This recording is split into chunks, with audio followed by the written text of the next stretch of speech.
عليكم ورحمة الله وبركاته. إن الحمد لله نحمده ونستعينه ونستغفره ونعوذ بالله من شرور أنفسنا ومن سيئات أعمالنا. من يهده الله فلا مضل له ومن يضلل فلا هادي له. أشهد أن لا إله إلا الله وحده لا شريك له وأشهد أن محمدا عبده ورسوله لا نبي بعده. أما بعد فإن أصدق الكلام كلام الله وخير الهدي هدي محمد صلى الله عليه وسلم وشر الأمور محدثاتها فإن كل محدثة بدعة وكل بدعة ضلالة وكل ضلالة في النار.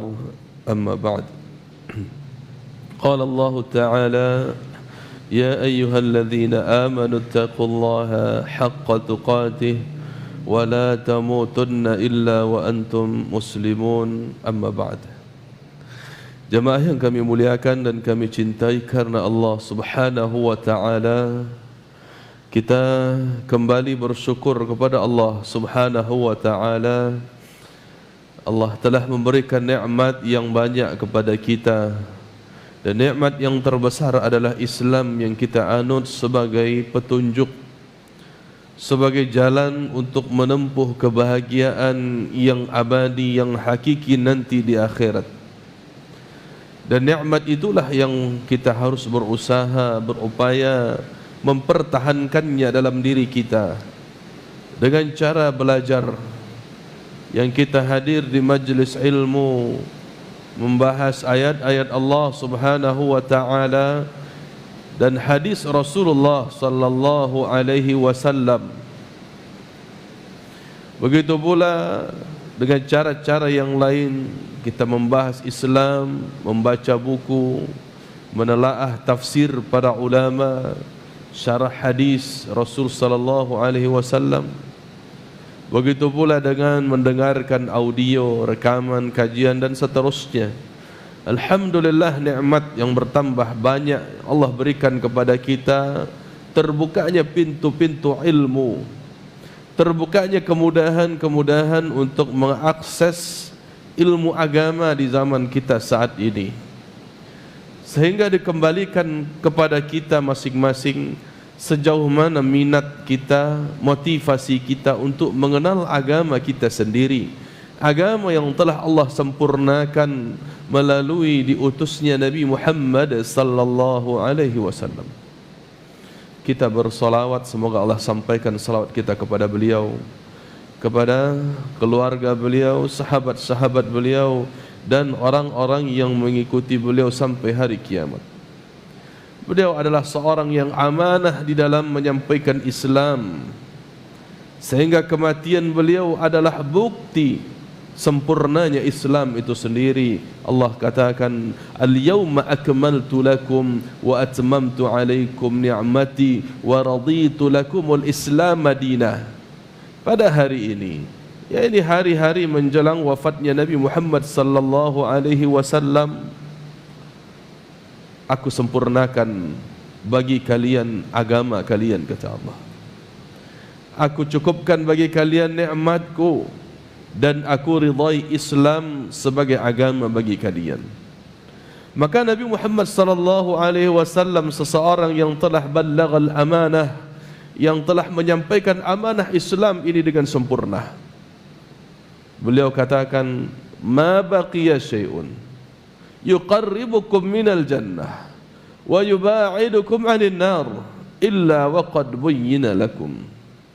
Tidak tersisa sedikit pun, kata beliau, apapun perkara yang bisa mendekatkan kalian kepada surga, menjauhkan kalian dari siksa api neraka, kecuali semuanya telah disampaikan kepada kalian, telah disampaikan kepada kalian.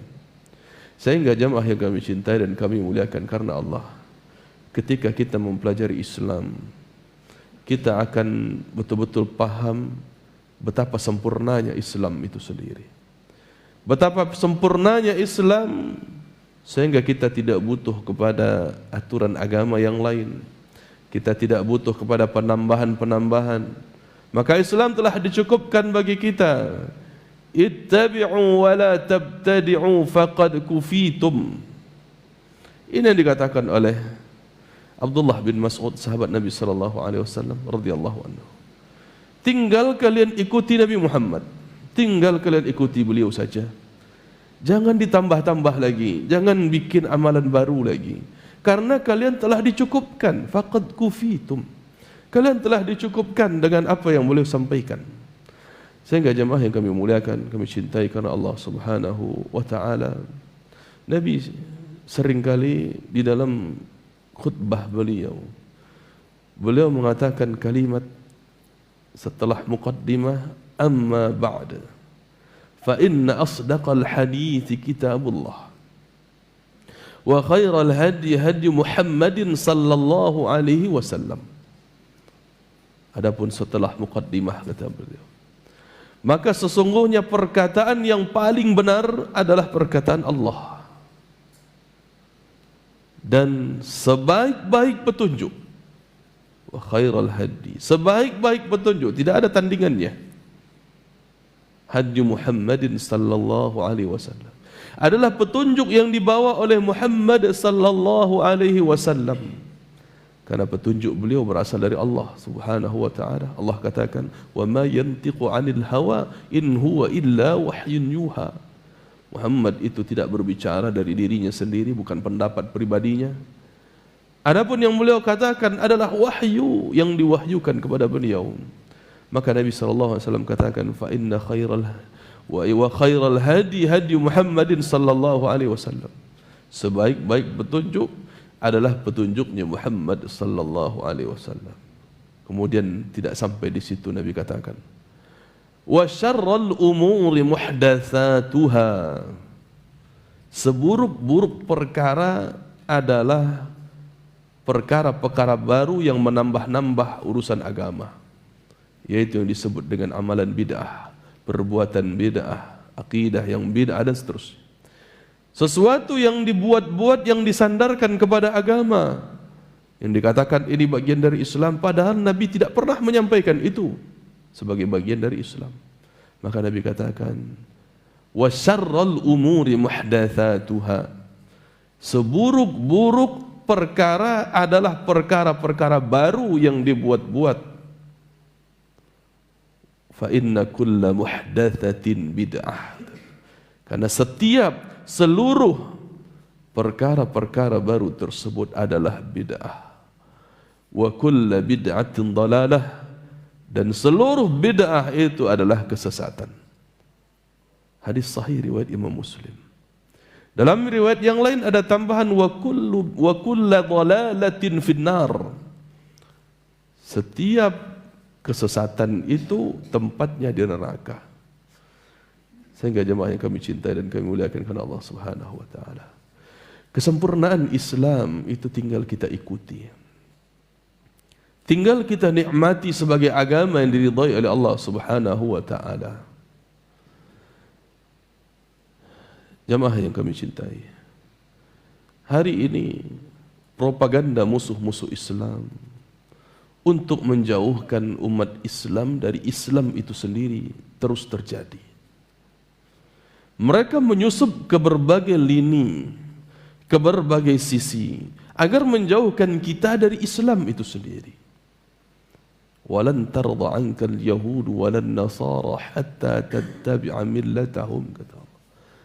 Dan sungguh benar-benar tidak akan pernah ridha orang Yahudi, orang Nasrani tak akan pernah ridha kepada kalian sampai kalian mengikuti agama mereka. Sampai kalian berpaling dari Islam kemudian mengikuti agama mereka, mengikuti tatanan aturan kehidupan mereka. Subhanallah.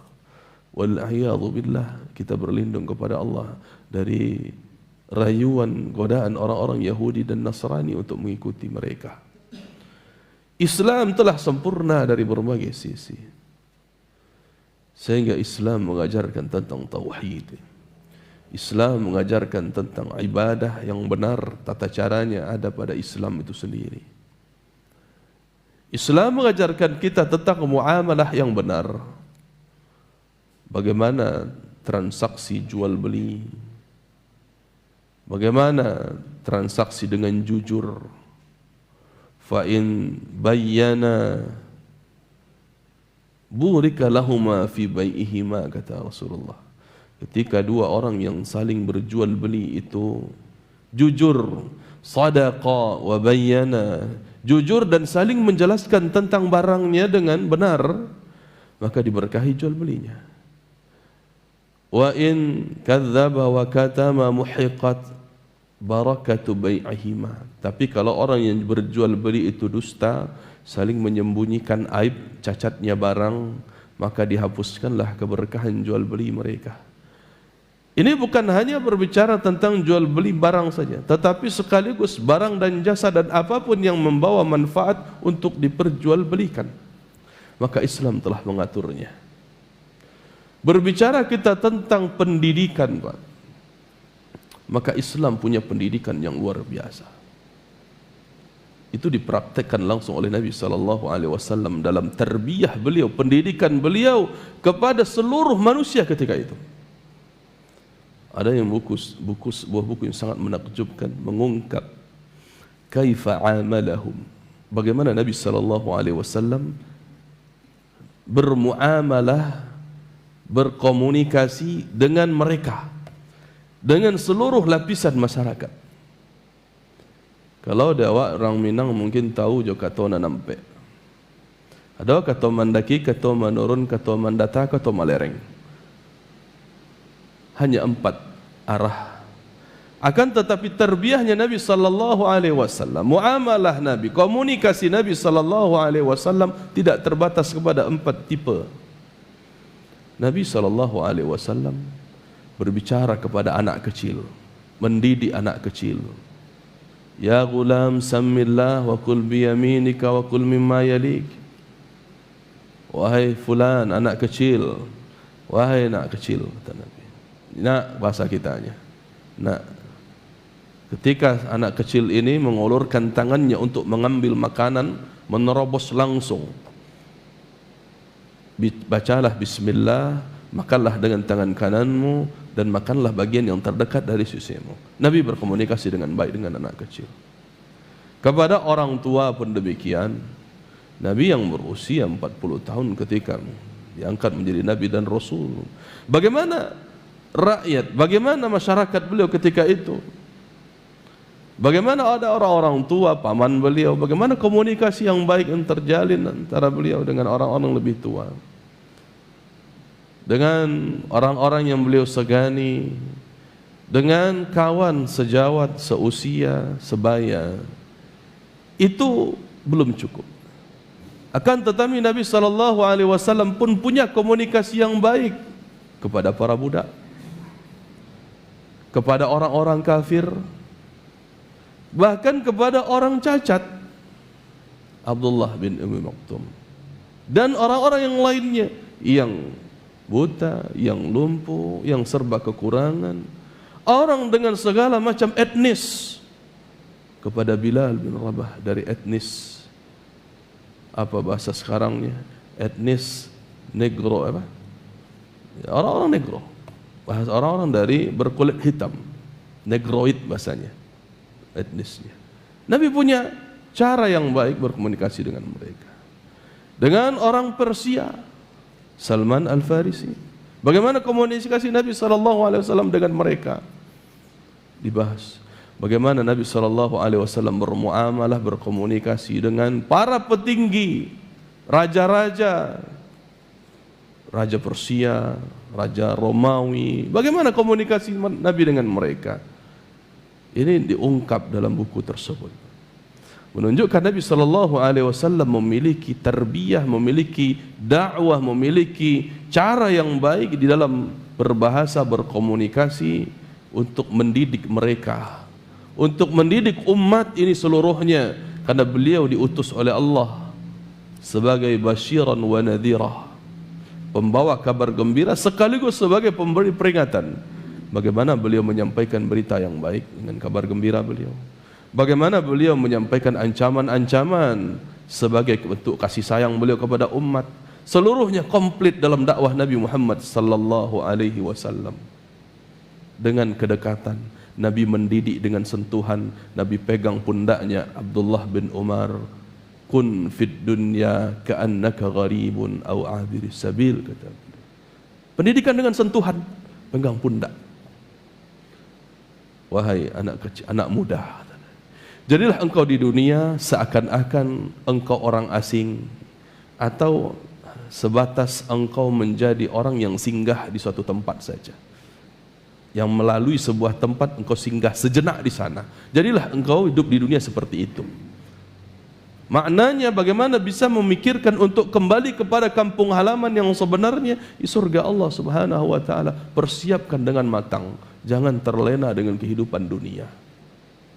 Nabi sallallahu alaihi wasallam juga pernah memboncengi Mu'adz bin Jabal, berboncengan.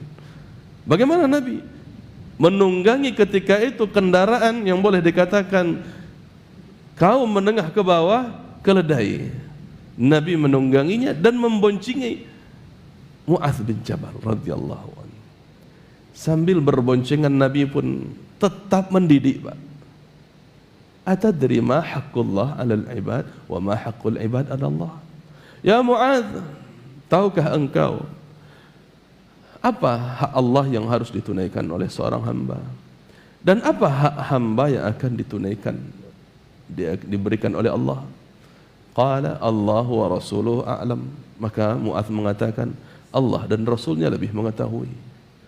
Maka Nabi SAW dengan itu, metode pendidikan beliau yang Masya Allah, pendidikan dengan cara bertanya untuk memberikan attention, memberikan perhatian orang yang sedang diajak berbicara, untuk menyampaikan ilmu.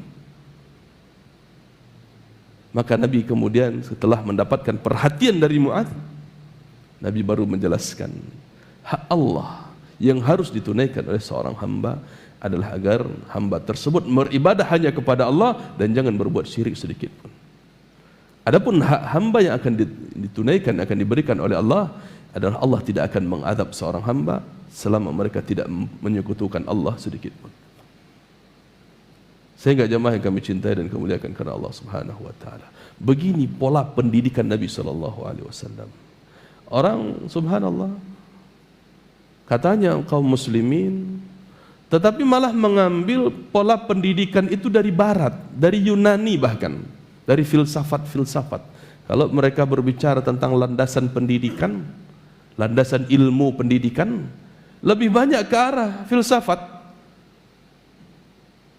Apa mereka tidak melihat bagaimana nyatanya pendidikan Nabi Muhammad SAW sebagai orang pertama paling berpengaruh di dunia, yang mampu memberikan pendidikan yang luar biasa kepada para sahabat beliau, kepada para sahabiyat, kaum wanita, yang dengan mudah kaum wanita itu mengulurkan, ini perhiasan saya yang ingin mereka sedekahkan karena takut menjadi penduduk neraka. Pendidikan dari Nabi SAW yang membuat betahnya Anas bin Malik radhiyallahu anhu di masa kecilnya siap menjadi pembantu Nabi SAW selama 10 tahun, karena beliau merasakan pendidikan dalam rumah Nabi SAW. Pendidikan yang luar biasa, Pak. Kalau kita telaah bagaimana sirahnya Nabi Muhammad SAW, tetapi sangat disayangkan, katanya lembaga pendidikan Islam, tapi mengambil pendidikan tidak kepada Nabi Muhammad SAW, diambil dari Aristoteles, dari Socrates, dan tokoh-tokoh yang mereka anggap tokoh pendidikan, yang sama sekali lebih banyak isinya sebatas pengajaran. Karena beda dalam konsep Islam, pendidikan dengan pengajaran itu beda. At-tarbiyah wa ta'lim itu sesuatu yang berbeda. Kalau berbicara tentang pengajaran, itu hanya berbicara tentang kelas. Berbicara mengajarkan murid, begini retorikanya, begini alat bantu media pembelajarannya, ini papan tulisnya, ini infokusnya, ini media-media yang seterusnya. Nah, itu hanya untuk mentransfer kepada murid yang ada di depan. Tetapi pendidikan itu beda, itu luas. Itu menyangkut keseharian. 24 jam dalam sehari semalam. Makanya orang tua itulah sebagai pendidik bagi anak mereka, karena berbicara tentang keseharian mereka, tentang keseharian dari bangun tidur sampai tidur kembali, bahkan ketika tidur pun ada pendidikan di dalamnya. Bagaimana orang itu bermimpi buruk, apa yang harus dia lakukan, bagaimana dia gelisah ketika tidur, apa yang harus dia lakukan, bagaimana dia begini dan begitu ketika tidur, dan seterusnya. Ini pendidikan dari Rasul sallallahu alaihi wasallam. Urusan makan Nabi ajarkan, urusan bertetangga Nabi perhatikan. Bahkan ketika tetangga memasak sesuatu, idza tabakhta maraqatan fa'akthir ma'aha wa ta'ahad jiranak, kalau engkau memasak sesuatu makanan yang berkuah, maka banyakkanlah kuahnya, berbagilah kepada tetanggamu. Ini diatur dalam pendidikan Nabi sallallahu alaihi wasallam kepada umat. Urusan berkendara, fa'tut tariqa haqqahu, urusan masalah jalan, berikanlah jalan haknya kepada orang yang lewat. Urusan jual beli, ya, urusan hal seluruhnya itu ada dalam pendidikan Nabi Muhammad sallallahu alaihi wasallam. Sehingga berbicara tentang pendidikan, Pak, Islam telah sempurna mengajarkannya. Karena Nabi Muhammad sallallahu alaihi wasallam adalah seorang pendidik yang paling top, yang tidak ada tandingan dari kalangan manusia. Nabi Muhammad sallallahu alaihi wasallam dengan kesempurnaan Islam yang beliau bawa dari Allah Subhanahu wa taala telah mengajarkan kepada kita seluruhnya. Maka amat sempitlah pikiran kita kalau ternyata mengambil pendidikan kepada orang-orang yang tidak mengenal Islam, bahkan dengan dari orang-orang yang liberal, yang anti kepada Islam, yang bahkan mereka tidak mempercayai adanya Tuhan Sang Pencipta. Lalu bagaimana mungkin, bagaimana pantas kita mengambil ilmu pendidikan dari mereka? Jamaah yang kami cintai dan kami muliakan karena Allah Subhanahu wa taala. Maka inilah intinya. Wa khairal hadi hadi Muhammadin sallallahu alaihi wasallam. Dan sebaik-baik petunjuk adalah petunjuk yang datang dari Nabi Muhammad sallallahu alaihi wasallam. Jamaah yang kami cintai dan kami muliakan karena Allah Subhanahu wa taala.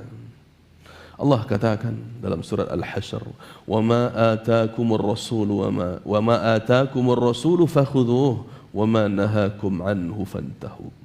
Karena kesempurnaan Islam itu telah dibawa oleh Nabi Muhammad. Sehingga apa yang beliau bawa kepada kalian, ambillah, kata Allah. Dan apa yang Nabi larang, maka tinggalkanlah. Itu sudah sempurna. Itu sudah cukup.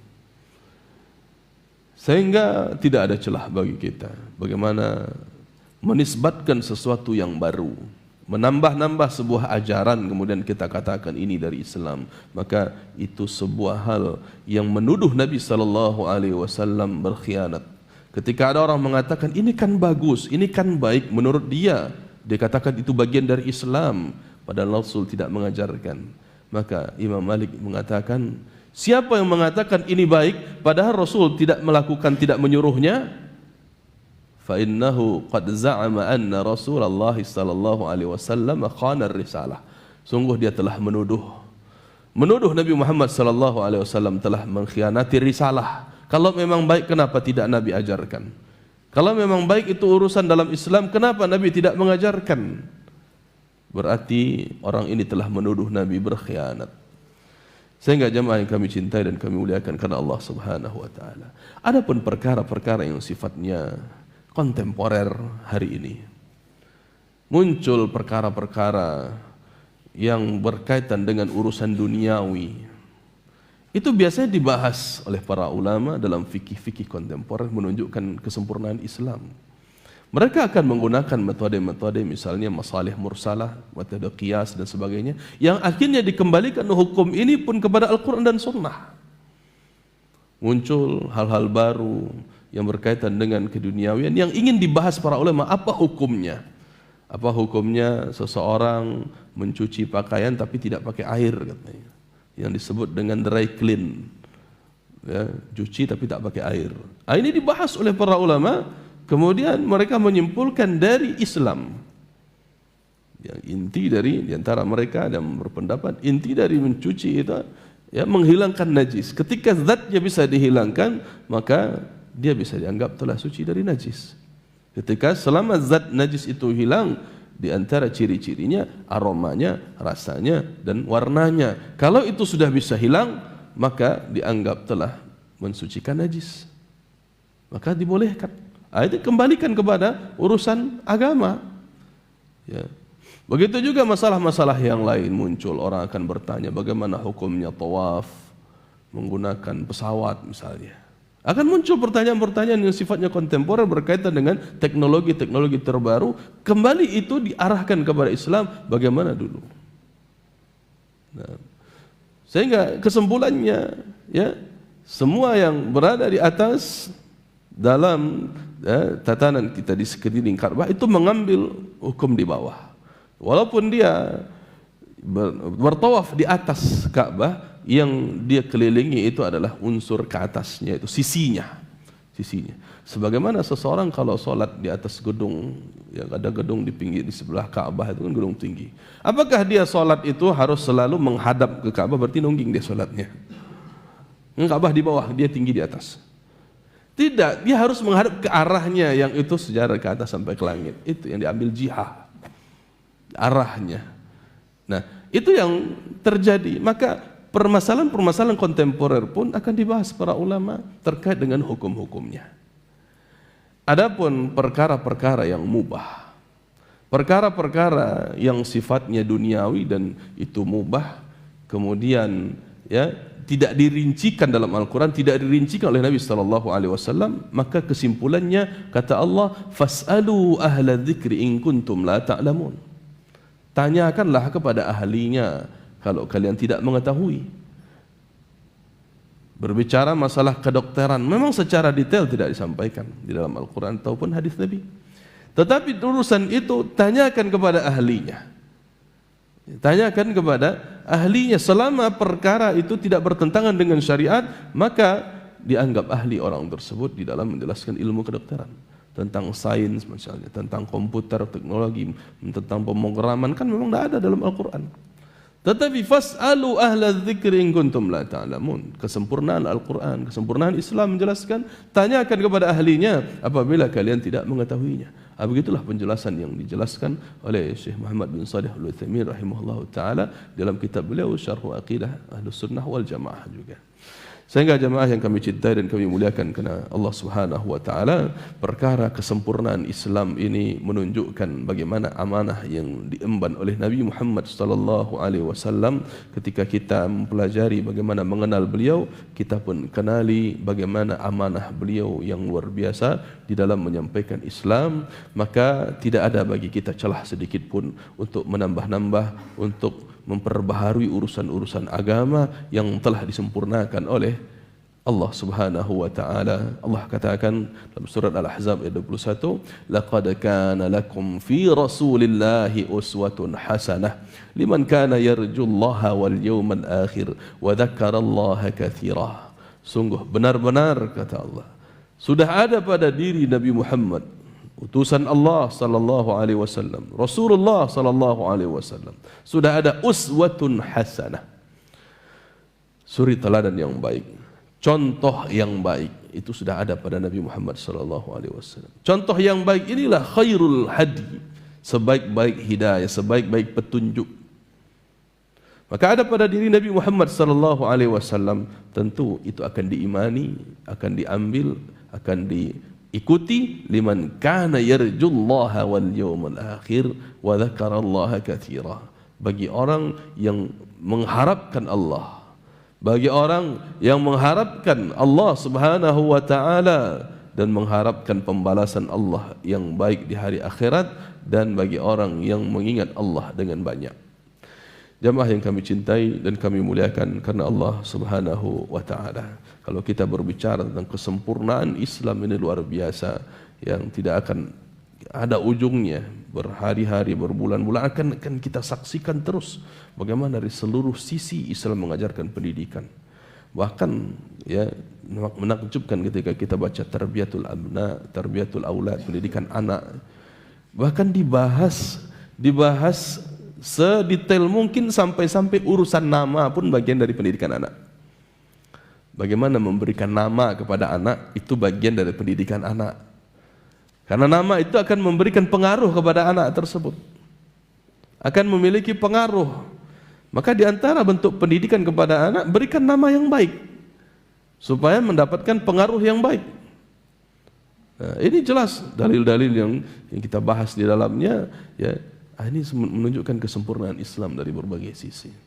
Sehingga jemaah yang kami muliakan, maka perbanyaklah kita membahas Islam, mempelajari Islam, bacalah referensi-referensi Islam, Al-Quran, hadis Nabi SAW, baca tafsirnya, baca syarah hadis tersebut, baca perkataan para sahabat Nabi SAW, para tabi'in, tabi'ut tabi'in. Setiap hari kita membaca, setiap hari kita akan menyadari betapa sempurnanya Islam sampai urusan ini diatur.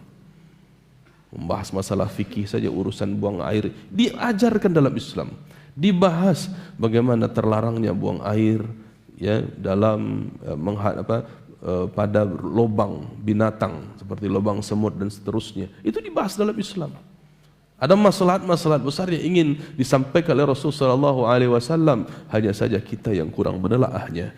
Sehingga jemaah yang kami muliakan, semakin kita telaah, semakin kita rasakan kesempurnaan Islam itu sendiri. Kemudian Al-Imam Muhammad bin Abdul Wahhab rahimahullah ta'ala, beliau melanjutkan pembahasan ini. Wan nasu idza matu yub'atsun, dan manusia apabila mereka meninggal, apabila mereka diwafatkan oleh Allah Subhanahu wa taala, maka mereka akan dibangkitkan. Maka mereka akan dibangkitkan. Syekh Utsaimin menjelaskan, fi hadhil jumlah anna an-nasa idza matu yub'atsun yab'atsuhumullahu azza wa jalla ahya'an ba'da mautihim lil jaza'. Bahwa Allah Subhanahu wa taala setelah mematikan manusia, kemudian Allah membangkitkan kembali untuk membalas mereka, untuk memberikan pembalasan atas perbuatan mereka selama hidup di dunia. Wa hadha huwa an-natijatu min irsalir rusul, dan inilah hasil akhir dari diutusnya rasul, yaitu an ya'mal al-insanu li hadzal yaum yaumal ba'ts wan nusyur, yaitu agar manusia beramal, berbuat untuk mendapatkan balasan yang terbaik di hari kemudian, di hari kiamat, di hari kebangkitan, dan di hari dikumpulkannya manusia, agar mereka mendapatkan kebahagiaan yang benar, kebahagiaan yang sebenar-benarnya, yang berkepanjangan, tidak memiliki ujung nantinya di dalam surga Allah Subhanahu wa taala. Inilah hasil diutusnya seorang rasul kepada kita manusia, agar kita betul-betul menjalankan Islam dengan benar sehingga mendapatkan kebahagiaan nanti di hari kiamat. Al-yawm alladhi dzakara Allah Subhanahu wa ta'ala min ahwalihi wa ahwalihi ma yaj'alul qalba yunibu ila Allah azza wa jalla wa yaghsha hadzal yawm. Hari itu adalah hari kiamat yang di mana Allah menceritakan, menyebutkan tentang keadaan ketika hari itu dan bagaimana ketakutan-ketakutan manusia yang membuat hati mereka kembali kepada Allah Subhanahu wa ta'ala, tunduk, membuat mereka tidak bisa berkutik. Wa yakhsha hadzal yawm, dan mereka saking ketakutannya mereka betul-betul khawatir tentang keadaan hari tersebut. Qala Allah Ta'ala, fa kaifa tattaquna in kafartum yawman yaj'alul wildana shiba as-samaa'u munfatirun bih kana wa'duhu maf'ula. Maka bagaimana kalian tak akan takut? Maka bagaimana mungkin kalian akan mendapatkan ketakwaan kalau kalian tidak akan takut terhadap hari kiamat tersebut? Yauma yaj'alul wildana shiba, pada hari itu anak-anak pun bisa beruban, kata Allah. Yauma yaj'alul wildana shiba, anak yang baru lahir pun bisa beruban karena ketakutannya, karena saking dahsyatnya hari tersebut. As-samaa'u munfatirun bih, maka langit terbelah. Kana wa'duhu maf'ula, maka janji Allah Subhanahu wa taala amatlah benar. Sehingga jemaah yang kami cintai dan kami muliakan karena Allah Subhanahu wa taala, tentang kebangkitan manusia di hari kiamat kelak, Ahlus Sunnah wal Jamaah mengimaninya. Hanya orang-orang kafir ataupun orang-orang kafir yang menyandarkan diri kepada Islam, yang tidak mengimani hari kiamat, tidak mengimani hari kebangkitan. Padahal dalam Islam jelas, dalil-dalilnya jelas. Minha khalaqnahukum wa fiha nu'idukum wa minha nukhrijukum taratan ukhra, kata Allah dalam surat Thaha ayat 55. Dari tanah itulah kami ciptakan kalian, dan Di dalamnya kami kembalikan kalian, dan dari dalam tersebutlah kalian akan dibangkitkan di hari kemudian. Jemaah yang kami cintai dan kemuliakan karena Allah Subhanahu wa taala.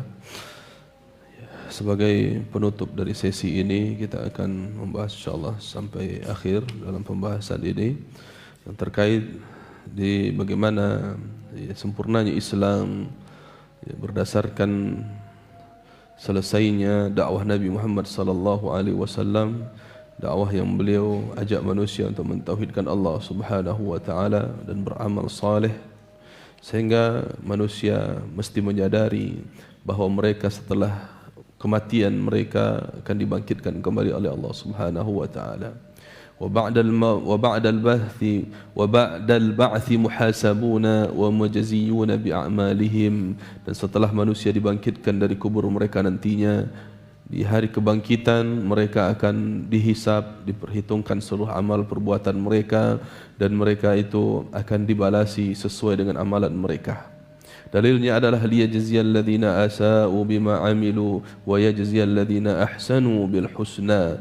Hari kebangkitan dengan itulah agar Allah Subhanahu wa taala membalasi orang-orang yang buruk perbuatannya dengan apa yang mereka lakukan. Dan dengan demikian pula lah Allah memberikan balasan yang terbaik untuk orang-orang yang berbuat baik. Wa man kadzdzaba bil ba'tsi kafar, dan siapapun yang mengingkari tentang hari kebangkitan maka sungguh ia telah kafir. Sungguh ia telah keluar dari Islam dengan sebab ia mengingkari, tidak peduli, tidak percaya dengan adanya hari kebangkitan. Jemaah yang kami cintai dan kami muliakan karena Allah Subhanahu wa taala, orang-orang kalau tidak mengimani adanya hari kebangkitan, dia akan berbuat seenaknya saja. Dia akan melakukan apa saja yang sesuai yang diingini oleh kehendak perutnya saja, tanpa dia perhatikan bagaimana akan dibalas nantinya, bagaimana dia akan mendapatkan balasan dari apa yang pernah dia lakukan ketika hidup di dunia. Sehingga Allah Subhanahu wa taala pernah mengatakan dalam surat An-Naml ayat 4 sampai 5, innal ladzina la yu'minuna bil akhirati zayyana lahum a'malahum fahum ya'mahun. Sesungguhnya orang-orang yang tidak beriman kepada hari akhirat, tidak beriman kepada hari kebangkitan, maka kami akan menghiasi, akan menjadikan tampak indah bagi mereka apa yang mereka lakukan, padahal mereka bergelimang dalam kesesatan. Jadi dijadikan perbuatan buruk yang mereka lakukan seakan-akan indah, seakan-akan baik. Itulah bagi orang yang tidak beriman kepada hari kiamat. Ulaika alladzina lahum su'ul 'adzabi wa hum fil akhirati humul akhsarun. Mereka itulah yang mendapatkan seburuk-buruknya azab, dan mereka itulah di akhirat nantinya sebagai orang yang paling merugi. Wa dalilu qauluhu ta'ala, dalil bahwa orang-orang yang mengingkari hari kebangkitan ini adalah orang yang menjadikan dirinya kafir dengan sebab itu. Allah katakan, za'amal ladzina kafaru an lan yub'atsu qul bala wa rabbi latub'atsunna thumma latunabba'unna bima 'amiltum wa dzalika 'ala Allahi yasir. Orang-orang yang kafir itu mengklaim, menganggap bahwa kami ini tidak akan dibangkitkan. Seluruh manusia ini tidak akan dibangkitkan, kata mereka. Qul bala wa rabbi latub'atsun. Maka Allah perintahkan Nabi Muhammad untuk mengatakan, katakanlah tidak demikian keadaannya. Ya, demi Allah, demi Rabbku, pasti kalian itu akan dibangkitkan lagi. Tsumma latunabba'unna bima 'amiltum. Lalu kalian akan diberikan kabar tentang apa yang telah kalian lakukan selama hidup di dunia. Wa dzalika 'ala Allahi yasir, dan membangkitkan, melakukan hal demikian itu amatlah mudah bagi Allah Subhanahu wa taala. Amatlah mudah, sangat mudah bagi Allah Subhanahu wa taala. Bagaimana tidak mudah, jemaah kami muliakan? Untuk menciptakan manusia yang tadinya tidak ada, dari yang tidak ada menjadi ada, itu sangat mudah bagi Allah. Apalagi hanya sekedar mengulangi saja. Sekedar mengulangi sesuatu yang pernah ada, pernah diadakan oleh Allah, maka itu sangatlah mudah bagi Allah. Yasir, gampang sekali. Ya. Maka orang yang mengatakan bagaimana kalau mereka sudah menjadi tulang belulang, apanya akan dibangkitkan, bagaimana mayat yang sudah dibakar jadi abu, bagaimana mayat yang tenggelam, bagaimana mayat yang tidak diketemukan, dan seterusnya. Mereka katakan tidak mungkin akan dibangkitkan. Subhanallah, itu semuanya bagi Allah amatlah mudah. Menciptakan saja sangat mudah, apalagi untuk sekedar mengulangi untuk dibangkitkan. Wa arsalallahu jami'ar rusul mubasysyirin wa mundhirin. Dan Allah Subhanahu wa taala telah mengutus seluruh rasul dengan tugas mubasysyirin wa mundhirin. Tugas mereka yang pertama adalah memberikan kabar gembira. Yang kedua menyampaikan peringatan. Ini tugas seluruh nabi dan rasul. Di dalam menyampaikan tauhid, mereka pun mengancam, mereka pun menyampaikan ancaman Allah tentang perbuatan syirik. Ada kabar gembira untuk pelaku tauhid, ada kabar buruk untuk orang yang menyelisih tauhid. Selalu begitu dakwah mereka. Jadi dakwah para nabi dan rasul itu bukan apa yang disenangi umat saja, Pak. Bukan uranan kasanang, uranan ketibo, pai kajian, bukan. Tetapi profesional, bulat, hitam di atas putihnya jelas. Yang benar katakan benar, yang salah katakan salah. Yang benar harus disupport, dimotivasi, yang salah harus diingatkan untuk ditinggalkan. Begitu terus dakwah mereka, tidak cari muka. Kadang orang sengaja memilihkan tema bagaimana agar orang suka, itu saja. Subhanallah, ini bukan dakwah Nabi dan Rasul. Dakwah Nabi dan Rasul itu mubasyirin wa mundhirin, dua-duanya pas. Mubasyirin dalam rangka amar ma'ruf nahi mungkar, wa mundhirin pun dalam rangka amar ma'ruf nahi mungkar. Tidak sekedar dipilih, kalau saya dakwahnya hanya mengajak, memotivasi, tidak mau menyalahkan. Subhanallah. Kalau dakwah Nabi itu sekaligus wa mundhirin. Kalau mundhirin memberi peringatan, diingatkan nih, ini salah nih, ini menyelisih tauhid nih, ini keliru, itu mundhirin dia. Memberikan peringatan, mengingatkan kita supaya jangan melakukan perbuatan itu, supaya jangan melakukan perbuatan tersebut. Nabi pernah menghancurkan minuman keras yang ada di tangan seseorang. Nabi katakan, ini bukan minuman orang beriman kepada Allah dan iman kepada hari kiamat, kata Nabi dalam hadis riwayat Tirmidzi. Nah, berarti Nabi mengingkari itu, bahkan sampai menghancurkannya, menunjukkan Nabi mundhirin, bagian dari orang-orang yang memberikan peringatan, dakwah dengan profesional. Yang benar katakan benar, yang salah katakan salah.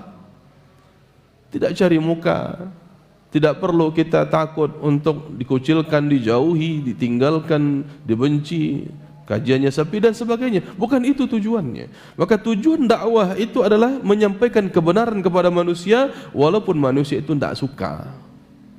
Walaupun sedikit orang yang mau mendengar, tidak ada masalah. Walaupun bahkan tidak ada orang yang mengikuti, tidak ada masalah.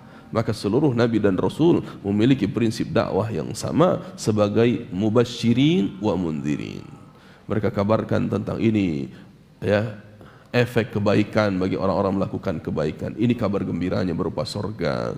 Ini kabar gembiranya berupa rahmat Allah yang luasnya begini dan begitu. Ini kabarnya diceritakan tentang surga, diceritakan tentang kebaikan Allah Subhanahu wa taala. Sebagaimana juga diceritakan tentang neraka. Nah, Anda pernah dulu Masya Allah waktu di Jakarta, ya, mereka tidak kenal dengan apa yang akan kita katakan. Ya mungkin ini dari, ya Anda nggak tahu ini masjid apa, ya. Allahu alam, ini ternyata dari firqah-firqah tertentu yang mereka mengklaim sebagai cucu Nabi Muhammad SAW. Nah, ketika itu kita diminta untuk kajian, apa pembahasan kita bahas pertama, ya, indahnya surga, indahnya surga. Wah, setelah kajian Masya Allah antusiasnya besar sekali. Ustaz, kapan bisa datang lagi? Kapan begini? Masya Allah. Pas undangan berikutnya diminta temanya apa? Dahsyatnya neraka. Kan harus imbang. Habis surga kita bahas besoknya neraka. Pas dibahas, dibuka semua nih. Ini sebab-sebab masuk neraka, amalan syirik, bid'ah, ya, kesesatan, penyimpangan, kedustaan. Wah, itu habis kajian anak nggak disapa sama sekali, nggak ditegur. Habis itu suruh kita pulang, nggak ada yang mau salaman. Habis itu nggak pernah diundang lagi. Alhamdulillah. Nah, begitu kenyataan. Orang kalau dibahas tentang yang enak-enak, itu rame itu. Tapi kalau sudah dibahas tentang ancaman Allah, dahsyatnya neraka, itu sudah ngeri-ngeri semua, Pak.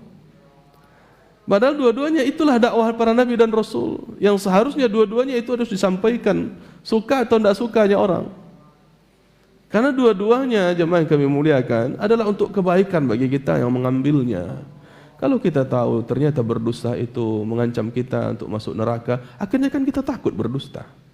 Kalau berkhianat itu membuat kita terjerumus ke dalam dosa besar, dapat bahaya di neraka, akhirnya kan kita takut berkhianat. Nah, itu efeknya.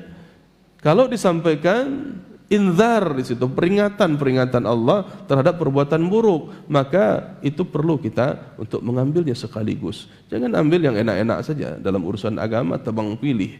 Kalau masalah saya cukup bahasnya tentang ya yang enak-enak aja, tentang surga, indahnya surga, itu aja bahasannya, tidak. Tapi harus ya berimbang. Wa dalilu qauluhu ta'ala, dalilnya adalah firman Allah Subhanahu wa taala dalam surat An-Nisa 165, rusulan mubashshirina wa mundhirin lialla yakuna lin-nasi 'ala Allahi hujjatun ba'da ar-rusul. Itulah para rasul. Para rasul yang ditugaskan sebagai pembawa kabar gembira sekaligus pembawa peringatan agar mereka manusia itu tidak mencari alasan lagi nanti, tidak mencarikan hujjah lagi di hadapan Allah setelah diutusnya para rasul. Jangan mencari-cari alasan, Nabi tidak pernah peringatkan kami. Ya, tidak ada. Ya, ulama ulqiya fiha faujun sa'alahum khazanatuha alam ya'tikum nadhir. Ya, begitu keadaannya nanti ketika dilemparkan kelompok orang ke dalam neraka, maka malaikat menjaga neraka itu akan bertanya, alam ya'tikum nadhir. Bukankah dahulu di dunia telah datang kepada kalian orang yang memberikan peringatan? Bukankah kalian telah diingatkan tentang amalan ini? Kenapa kalian lakukan? Ini yang akan ditanyakan para malaikat nantinya.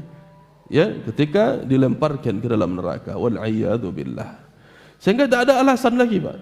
Tidak ada alasan kenapa lakukan kekufuran, kenapa mengolok-olok agama.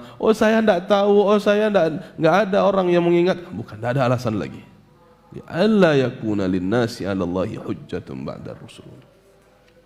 Sehingga jamaah yang kami cintai dan kami muliakan karena Allah Subhanahu wa taala, keberadaan rasul itu adalah sebuah keniscayaan untuk diikuti, keharusan untuk diikuti, yang tidak ada alasan bagi kita mengelak sedikit pun, bahkan tidak ada nanti alasan di sisi Allah bahwa kita tidak diingatkan. Sudah diingatkan, hanya saja kita yang tidak mau mengambil peringatan. Kita mau saja ke tema-tema kajian yang sifatnya menyenangkan hati, menenangkan pikiran, membuat kita bahagia, ketawa, senyum, ngakak dan sebagainya. Hanya itu yang kita cari. Semakin lucu, semakin hebat. Semakin lucu, semakin nikmat kajiannya. Subhanallah. Nah, jadi akan ditanya nanti, alam ya'tikum nadhir. Ya, bukan ditanya, bukankah telah datang orang yang membuat kalian lucu? Bukan. Yang telah mendatangkan kelucuan, bukan, tapi nadhir yang telah mendatangkan peringatan. Itu akan ditanyakan nanti, Pak. Wa awwaluhum Nuhun alaihi salam. Rasul pertama adalah Nuh alaihi salam. Ini rasul pertama. Kalau orang berbicara nabi pertama, iya, Nabi Adam. Adapun rasul pertama adalah Nabi Nuh alaihi salam, di mana sebelumnya telah kita bahas juga perbedaan antara nabi dan rasul. Di antara ciri khasnya, rasul itu diutus untuk memberantas kesyirikan. Adapun Nabi Adam ketika diutus belum ada kesyirikan di permukaan bumi, maka tugas beliau belum menyampaikan tentang ancaman terhadap kesyirikan. Maka diutuslah Nabi Nuh alaihi salam setelah 10 abad lamanya manusia tidak berbuat kesyirikan, maka di kaum Nabi Nuh ini adalah awal terjadi kesyirikan, maka diutuslah beliau oleh Allah Subhanahu wa taala sebagai nabi sekaligus sebagai rasul. Wa akhiruhum Muhammad, dan rasul terakhir adalah Nabi Muhammad sallallahu alaihi wasallam. Wa dalilu ala anna awwalahum Nuh alaihi salam, dalil yang menyatakan bahwa Nabi Nuh alaihi salatu wasalam adalah sebagai rasul pertama.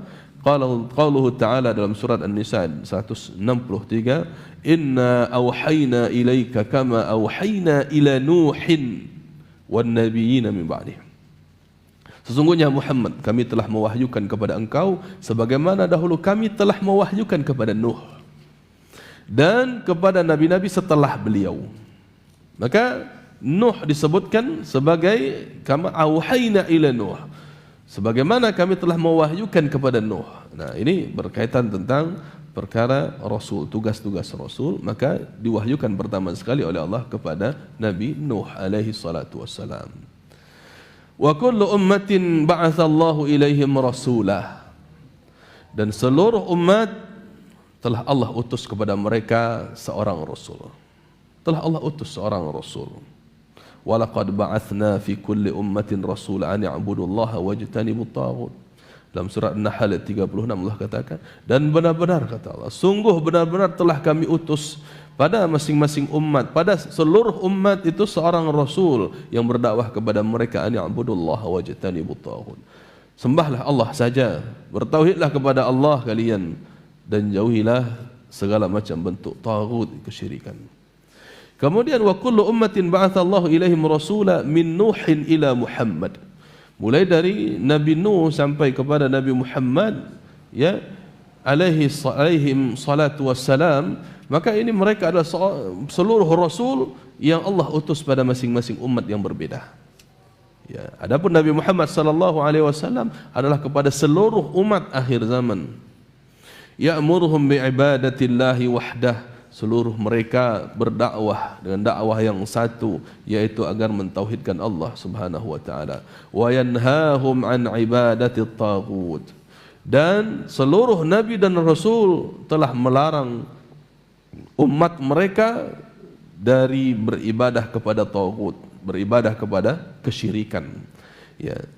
Taghut di sini akan dijelaskan nantinya, ya, waftaradallahu ala jami'il ibad al-kufra bit-taghut, yaitu ketika Allah Subhanahu wa taala telah mewajibkan kepada seluruh manusia, kepada seluruh hamba untuk mengingkari taghut, untuk mengingkari seluruh taghut, wal imana billah, dan hanya mengimani Allah taala saja, yakni hanya mentauhidkan Allah Subhanahu wa taala. Sehingga yang dikatakan seseorang bertauhid ketika dia telah meninggalkan, mengingkari seluruh bentuk taghut. Qala Ibnul Qayyim rahimahullah, Ibnul Qayyim rahimahullah mengatakan, at-taghutu ma tajawaza bihi al-'abdu min hadd, ma tajawazu bil habdu haddahu min ma'budin aw matbu'in aw muta'in.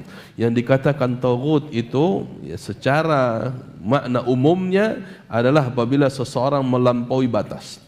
Tajawaza bihil abdu haddahu, apabila seseorang hamba melampaui batas, min ma'budin, baik dalam batas penghambaan, yaitu menghambakan diri, itu batasnya hanya kepada Allah Subhanahu wa taala. Kalau sudah dihambakan kepada yang lain, maka yang lain itu dianggap melampaui batas, dan itulah taghut. Kalau orang menghambakan dirinya kepada selain Allah, kepada malaikat, ada menghambakan kepada nabi, mempertuhankan uang, mempertuhankan patung, menghambakan diri kepada pohon, jin, dan seterusnya, maka seluruh itu adalah taghut. Ya, pertama dalam bentuk penghambaan. Au matbu'in, yang kedua dalam bentuk pengikutan. Dalam bentuk pengikutan, mengikuti sesuatu ada batasnya. Batasan pengikutan adalah syariat Allah Subhanahu wa taala, yaitu Islam, ya, yang diturunkan oleh Allah melalui Nabi Muhammad sallallahu alaihi wasallam. Maka batasan pengikutan ini adalah ittiba' Nabi sallallahu alaihi wasallam. Maka siapa yang mengikuti yang lain yang bertentangan dengan aturan Allah Subhanahu wa taala, maka yang lain tersebut adalah taghut. Begitu juga yang ketiga, au muta'in, dalam hal ketaatan. Maka batasan ketaatan seorang hamba hanyalah kepada Allah Subhanahu wa taala, yakni kepada Allah dan apa yang Allah perintahkan untuk taat kepadanya, yaitu kepada Allah dan Rasul, ya, ulil amri dan seterusnya. Yang Allah perintahkan untuk taat, ini batasan ketaatan.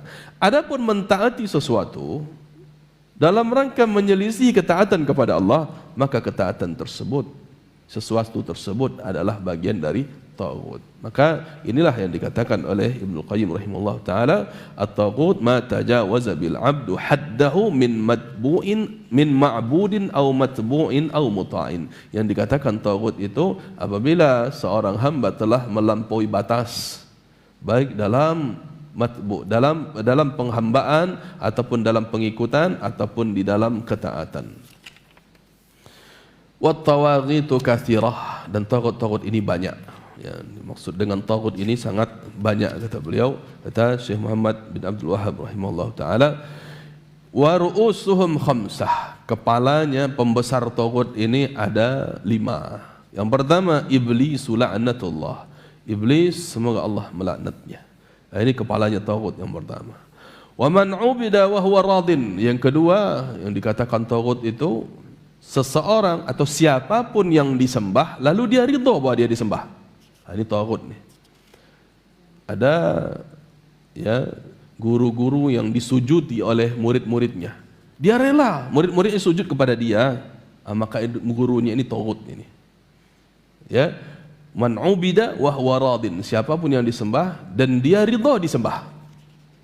Dia senang-senang, santai-santai, bahkan dia bangga ketika ada orang yang sujud kepada dia. Ini taghut namanya. Wa man da'an nasa ila ibadati nafsihi. Yang ketiga, siapapun yang mengajak manusia untuk menyembah dirinya. Siapapun yang mengajak manusia untuk menyembah dirinya. Nah, kalau ada orang yang baik ketika hidup, wah, kamu harus begini, tunduk kepada saya, harus sujud kepada saya, kamu harus menyembah saya dan sebagainya. Ini taghut orang yang menyuruh demikian. Ataupun juga yang mewasiatkan setelah mati. Kalau kamu mati nanti, kalau saya sudah meninggal nanti, kamu lihat foto saya. Kemudian kamu bertapa di hadapannya, kamu sujud di hadapannya, kamu tunduk di hadapannya. Ini pun taghut. Ya, maka subhanallah banyak orang-orang yang memajang foto-foto gurunya. Ya, apakah ini mungkin perintah dari gurunya? Subhanallah, kalau ia terjadi maka itu gurunya adalah taghut. Ya, dipajang, kalau saya meninggal nih foto-foto, ya, ditempel di dinding-dinding. Sebelum kerja, sebelum berangkat kuliah, sebelum berangkat sekolah, lihat dulu foto itu, bikin kamu tenang. Nah, kalau ada orang demikian menyuruhnya, maka orang itu adalah taghut. Ya, bahkan dianggap ya, awalnya sebatas kenang-kenangan, foto lama-lama disembah. Ya, orang yang sudah meninggal tapi fotonya di dinding-dinding, bahkan di masjid pun ada. Di dinding masjid di depan itu ada, subhanallah. Ya, di depan masjidnya ditempelkan ya foto gurunya, subhanallah. Nah, kalau memang gurunya menyuruh demikian, maka gurunya itu taghut. Karena dia menyuruh orang-orang da'an nasa ila ibadati nafsih, untuk menyembah dirinya. Wa man idda'a syai'an min ilmil ghaib. Yang keempat yang dikatakan tentang taghut itu, siapapun yang mengaku-ngaku tahu tentang ilmu ghaib. Yang mengaku-ngaku tahu tentang ilmu ghaib, perkara ghaib, dia sok-sok tahu tentang katanya ruh dan sebagainya. Ya, dia berbicara panjang lebar tentang alam ruh, alam ya kiamat begini. Ya, padahal tidak ada dalil. Ya, tidak ada petunjuk menyatakan itu dari Al-Quran dan Sunnah, tapi dia mengaku-ngaku tahu tentang perkara ghaib, maka ini pun taghut. Yang terakhir, wa man hakama bighairi ma anzalallah. Siapapun yang berhukum dengan hukum yang lain selain yang diturunkan oleh Allah Subhanahu wa taala, maka ini pun termasuk taghut. Apabila dia meyakini ada hukum yang lebih baik daripada hukum Allah, maka dia taghut. Apabila seseorang meyakini hukum yang lain itu setara dengan hukum Allah, itu pun sama, dia taghut. Adapun orang yang berhukum dengan hukum Allah, ya, kemudian di dalam yang lainnya dia menjalankan aturan-aturan yang tidak bertentangan dengan hukum Allah, tidak ada masalah. Dia membuat syarat-syarat perundang-undangan yang tidak bertentangan dengan hukum Allah, tidak menyelisih aturan Allah, tidak menghalalkan apa yang haram, tidak mengharamkan apa yang halal, maka ini tidak masalah. Maka itu setara dengan hukum. Ya, begitulah yang diajarkan dalam Islam. Al-muslimuna ala syurutihim. Seorang muslim itu sesuai dengan syarat hukum ketentuan yang mereka buat. Selama apa? Malam yastahilla haraman, yang selama tidak menghalalkan sesuatu yang haram dan tidak mengharamkan sesuatu yang halal. Artinya tidak bertentangan dengan hukum Allah Subhanahu wa taala. Adapun orang yang sengaja menentang hukum Allah, itu bagian dari taghut. Kemudian terakhirnya,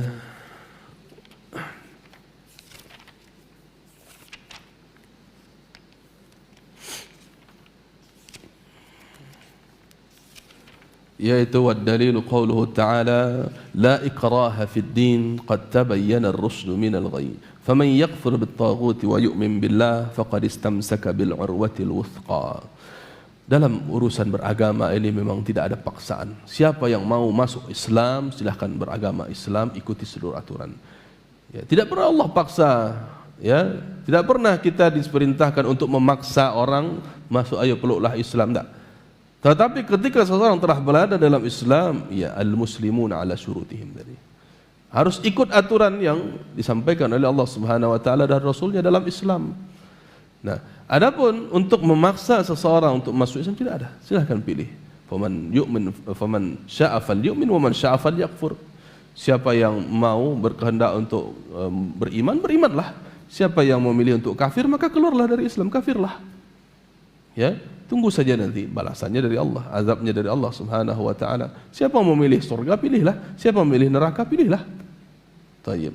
Maka la ikraha fid din, tidak ada paksaan dalam agama. Qad tabayyana ar-rusydu minal ghayy, telah jelas, telah terang benderang tampaknya petunjuk ya di antara kesesatan. Ada petunjuk yang telah terang benderang di antara banyaknya kesesatan. Faman yakfur bil taghut wa yu'min billah faqad istamsaka bil urwatil wuthqa. Maka siapapun yang telah mengingkari taghut yang telah kita bahas tadi dan dia beriman kepada Allah, sungguh dia telah berpegang teguh dengan tali yang kokoh, tali yang kuat.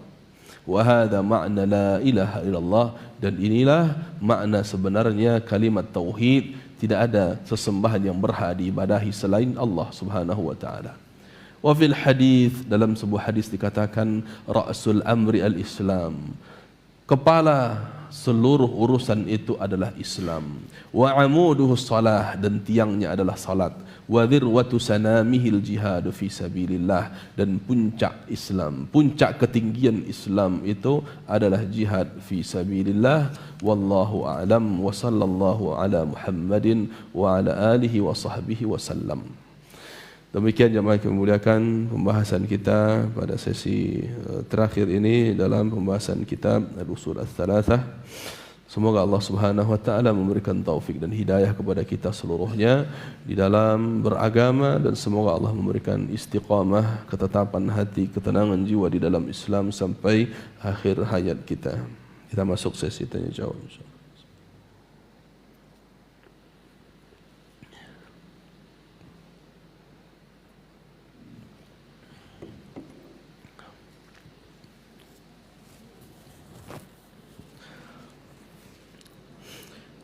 Pada pekan yang lalu ada pertanyaan ya yang belum terjawab sedikit.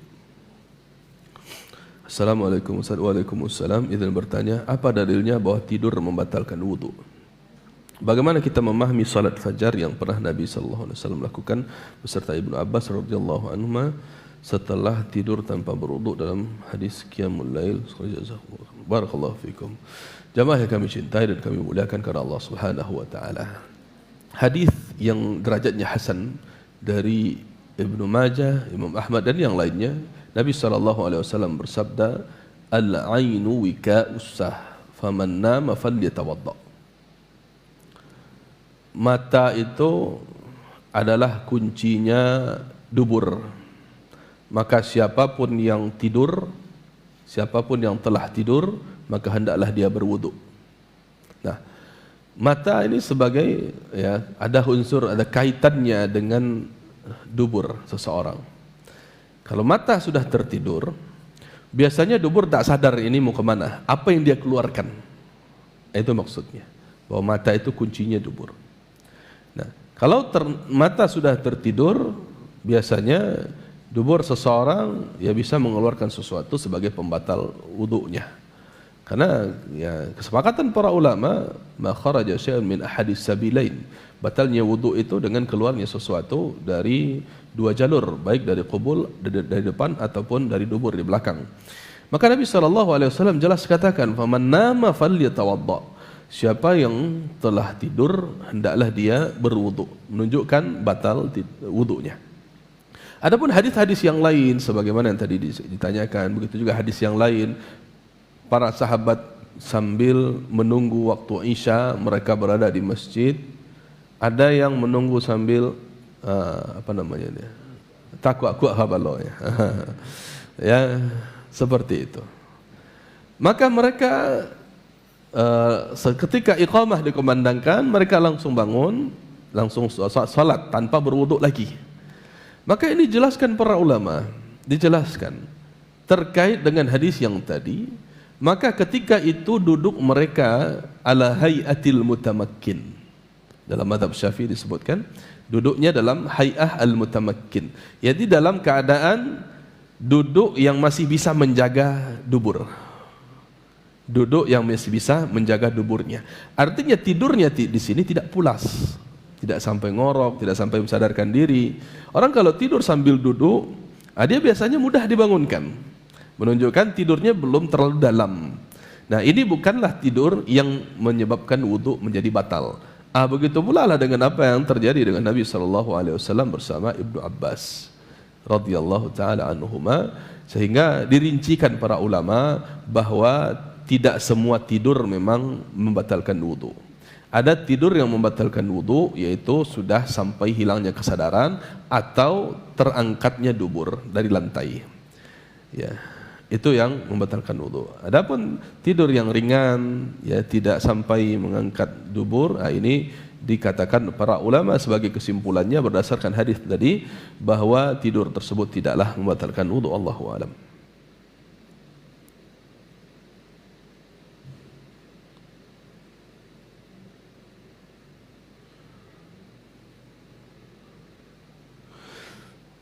Bismillah, assalamualaikum. Waalaikumsalam. Ana mau tanya tentang kesyirikan yang terjadi di masyarakat sekarang, tentang pengobatan orang kampung yang bisa dilakukan dengan jarak jauh. Ana pernah bilang kalau hal itu suatu kesyirikan, tapi mereka bilang dikatakan kesyirikan tetapi kok bisa menyembuhkan. Dan orang itu memakai ayat-ayat Al-Quran bagaimana menghadapi orang-orang seperti itu. Jazakumullah khairan wa jazakumullah khairan. Jamaah yang kami cintai dan kami muliakan karena Allah Subhanahu wa taala. Di dalam pengobatan, tentu yang kita kenal sebagai pengobatan yang dibolehkan dalam Islam adalah dua kategori. Yang pertama pengobatan dengan sebab-sebab syar'i, yang kedua adalah pengobatan dengan sebab-sebab kauni. Sebab-sebab syar'i adalah yang dijelaskan oleh Al-Quran dan Sunnah Nabi SAW, ada dalil-dalilnya. Adapun sebab-sebab kauni adalah adanya secara ilmiah, secara pembuktian bahwa barang atau benda tertentu bisa menjadi obat untuk penyakit tertentu, dan itu dilakukan dengan pengujian ilmiah, pengujian yang bisa dipertanggungjawabkan. Tayyib. Maka ini yang dibenarkan. Adapun yang lainnya yang bertentangan dengan sebab syar'i, tidak ada dalil dari Al-Quran, tidak ada dari hadis Nabi SAW, begitu pula tidak bisa dibuktikan secara ilmiah dalam bidang kedokteran misalnya, dalam bidang medis, tidak bisa dibuktikan secara ilmiah hubungan sebab akibat antara obat dengan penyakit, dengan kesembuhan. Nah, maka ini pun tidak dibenarkan. Walaupun ada yang merasakan sembuh, sesekali sembuh. Nah, itulah sesekali sebagai tipu dayanya iblis di situ. Orang kalau ke dukun pun kadang sesekali sembuh dia. Maka ini cobaan dari Allah Subhanahu wa taala, padahal mendatangi dukun itu terlarang dalam Islam. Terlarang. Di antara ciri-ciri dukun, dia bisa mengaku-ngaku tahu ilmu gaib, atau bisa mengaku-ngaku transfer penyakit, mengobati dengan cara jarak jauh dan sebagainya. Nah, ataupun dengan hal-hal yang lain yang dengan bertapa, dengan mantra-mantra, keluar dari mulutnya kalimat yang tidak jelas apa isinya, hanya sekedar baca capak-capak. Ini bagian dari bentuk-bentuk perdukunan yang bagaimanapun itu mereka lakukan, itu bertentangan dengan sebab syar'i ataupun sebab kauni, maka itu adalah pengobatan yang terlarang. Cukup kita sampaikan kepada mereka bahwa pengobatan-pengobatan yang apabila benar secara sebab kauni, itu pasti diakui kebenarannya oleh para ahli. Kalau benarlah ada betul bentuk pengobatan operasi gaib tadi, operasi jarak jauh, pasti para dokter sudah lakukan itu. Sudah ada bentuknya, klinik di rumah sakit. Ini bedah batin, ini klinik bedah ayam, ini klinik daun jarak, ada di situ. Ternyata tidak terbukti. Memindahkan penyakit ke benda-benda yang ada, memindahkan ke ayam, memindahkan ke daun jarak. Karena tidak ada hubungan antara sebab dan akibatnya secara ilmiah, tidak ada. Dia hanya sebatas sugesti. dorongan motivasi untuk mempercayainya. Kalau yakin sembuh, kalau tidak yakin tidak sembuh. Itu sugesti namanya. Nah, maka itu termasuk pengobatan yang terlarang. Allahu a'lam. Assalamualaikum warahmatullahi wabarakatuh. Apakah seorang muslim harus menampakkan ciri keislamannya, baik itu dari penampilan atau adab keseharian? Dan apakah mengamalkan amar ma'ruf nahi munkar harus disesuaikan dengan situasi wilayah tempat tinggal? Jazakumullahu khairan, jazakumullahu khairan. Baik, jemaah kemuliaan. Menampakkan ciri keislaman ini sebuah kebanggaan seorang muslim. Ya. Tentu hal-hal ya yang sifatnya harus ditampakkan. Ada hal yang harus ditampakkan bahwa dia seorang muslim. Contohnya bagi laki-laki, dia berjenggot. Jenggot ini tidak mungkin disembunyikan. Maka dia harus bangga dengan ciri khas keislamannya dengan jenggotnya. Seperti juga laki-laki, celananya, pakaiannya tidak isbal. Maka ini dia tampakkan ciri khas keislamannya. Taib. Adapun pakaian-pakaian yang lain, itu bisa diukur juga dengan uruf masyarakat setempat, tidak harus karena Nabi tidak pernah mengatakan ciri khas keislaman itu dengan jubah, dengan baju harus begini begitu, enggak. Tidak boleh pakai sirwal atau bantolun atau celana lah bahasa kitanya. Tidak pernah diukur oleh Nabi seperti itu. Tetapi yang seperti jenggot tadi ada ukuran dalam hadis. A'ful liha, kata Nabi. Biarkan jenggot kalian, biarkan jenggot kalian. Kalau biarkan ya seperti biarkan, tidak ditutup, tidak dipotong, ya, tapi biarkan dia tampak terurai seperti adanya. Ya, tidak pula dipaksa untuk tumbuh. Nah, tidak perlu diberikan obat untuk penumbuh jenggot. Anda dapat segini, alhamdulillah. Ya, tidak perlu dicari-cari obat bikin lebat, ya. Begitulah dapatnya, alhamdulillah. Nah, ya, ini memang tak bisa kita sembunyikan dan memang itu disyariatkan oleh Rasul sallallahu alaihi wasallam. Beliau yang perintahkan, maka ini ciri khasnya. Jadi ciri khas yang memang harus ditampakkan dan kita bangga dengan adanya itu. Nah, begitu juga dengan isbal tadi. Nabi melarang seseorang untuk menjulurkan pakaian melebihi mata kaki. Ma asfala tahtal ka'bain fa finnar. Yang menjulurkan pakaian yang di bawah mata kaki diancam dengan neraka. Maka dengan penampilan itu kita ya sudah menampakkan ciri khas keislaman. Begitu juga dengan wanita. Ya, yudnina 'alaihinna min jalabibihinna, kata Allah. Hendaklah mereka menjulurkan jilbab mereka, pakaian mereka ke seluruh tubuh mereka. Nah, ya, dikecualikan oleh Nabi SAW wajah dan telapak tangan. Ini sudah menjadi ciri khas keislaman mereka. Sudah menjadi ciri khas keislaman yang memang begitu harus dilakukan. Tidak perlu lagi bagi wanita yang sudah mengamalkan ini bawa mukena khusus. Tidak. Karena bajunya sudah bisa dipakai untuk sholat. Sekarang pertanyaan, kenapa ibu-ibu itu punya mukena? Kenapa laki-laki tidak ada mukenanya?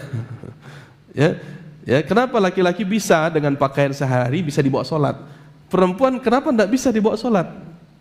Oh, berarti mereka meyakini juga belum menutup aurat.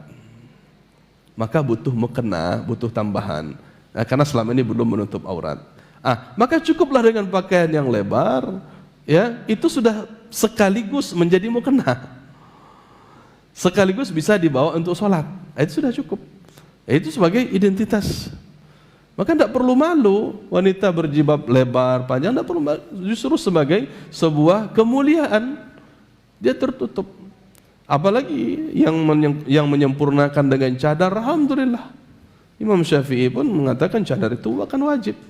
Bahkan Imam Syafi'i menjelaskan wajah ini bagian dari aurat. Nah, ini dalam mazhab Syafi'i. Katanya orang Indonesia mengaku bermazhab Syafi'i tapi banyak yang tidak mengamalkan ini. Ya, dicontoh dari istri-istri Nabi SAW rata-rata mereka menggunakan itu menutup wajah mereka. Nah, di hadapan laki-laki yang bukan mahram. Ya, ini salah satu ciri khas keislaman yang memang seseorang bangga dengan itu. Ya, dia harus bangga dengan ciri khas keislaman yang memang begitu adanya yang harus diperintahkan.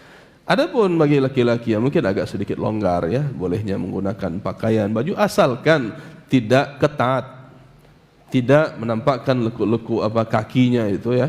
Begitu pula ya tidak pendek bagian yang kadang kita sujud ruku itu terlihat bagian di atas dubur sedikit.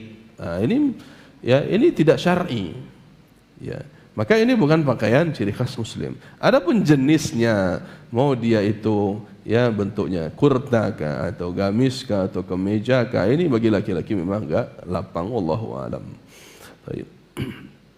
Dan tentang mengamalkan amar ma'ruf nahi mungkar, apakah disesuaikan dengan situasi wilayah tempat kita tinggal. Nah, ini berkaitan dengan fikih dakwah. Tentu kita mesti ada trik bagaimana memulai, tetapi konsisten. Tetapi harus konsisten sampai nahi mungkar. Jangan hanya pilih amar ma'rufnya saja. Wah, untuk kaum ini udahlah sampaikan yang ini. Nah, memang awalnya mungkin kita bahas dengan apa yang terdekat dengan mereka. Apa yang disepakati bersama. Contohnya ada orang membahas permasalahan dalam kesehariannya, dicari apa yang kita sepakati dalam suatu kampung itu. Oh, disepakati Al-Quran itu adalah kitab kita. Oke. Kita sepakati ya, Al-Quran sebagai kitab suci kita umat Islam. Ya kita bahas Al-Quran sekarang. Kita bahas tafsirnya ya sekaligus. Kita baca, sampaikan ke mereka. Tapi jangan disembunyi-sembunyikan pembahasannya. Ini kayaknya nggak suka mereka, jangan dibaca. Ini kayaknya jangan.